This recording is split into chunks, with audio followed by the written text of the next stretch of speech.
In a moment, this will all be censor studio. Right now, the biggest issue in Japanese politics is the upcoming Liberal Democratic Party presidential election. This election is attracting significant attention in and outside Japan, as it will select Prime Minister Ishiba's successor.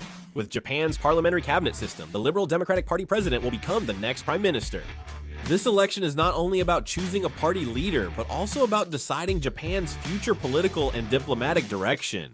If we take a closer look at the structure of the Liberal Democratic Party presidential election, the results are determined by combining the votes of the members of the National Assembly with the votes of party members and party supporters. There are 295 National Assembly votes, and party members and supporters' votes nationwide are also converted into 295 votes and combined.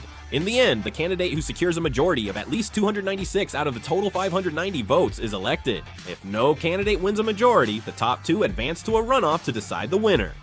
Many initially expected this election to be a two-candidate race. A showdown was expected between Sanae Takaitsu, former economic security minister called Yojahaba, and agriculture minister Shinjiro Koizumi, nicknamed Pomko Saks. But when the election started, the atmosphere was different than expected.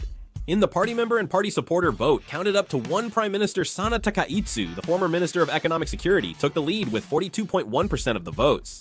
Shinjiro Koizumi, Minister of Agriculture, Forestry and Fisheries, stayed at 26.4%. Before the election, most expected candidate Koizumi to easily lead by uniting many party factions.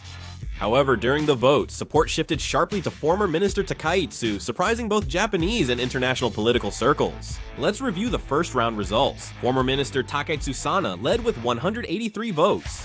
Minister of Agriculture Koizumi Shinjiro received 164 votes, taking second place, while Chief Cabinet Secretary Hayashi Yoshimasa came in third with 134 votes.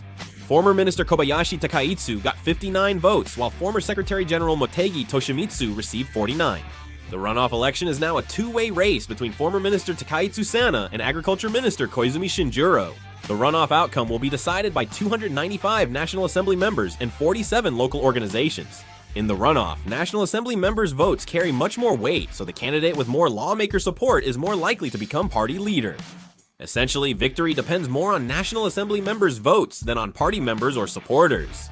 Sanae Takaitsu, the former economic security advisor, won after the runoff vote. He won more lawmaker votes than Agriculture Minister Koizumi, becoming Liberal Democratic Party president and Japan's next prime minister. Sanae Takaitsu, former economic security advisor, won first with 185 votes. Koizumi, Minister of Agriculture, was second with 156.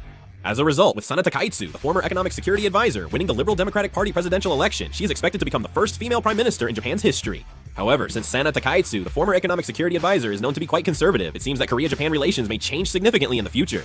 Ultimately, this election was a fierce contest shaped by Japan's political landscape, public sentiment, and lawmakers' interests. At the same time, it can be said that this has become an important turning point that will have a significant impact on Japan's diplomacy going forward, especially on the course of Korea-Japan relations. I will end the video here. Thank you.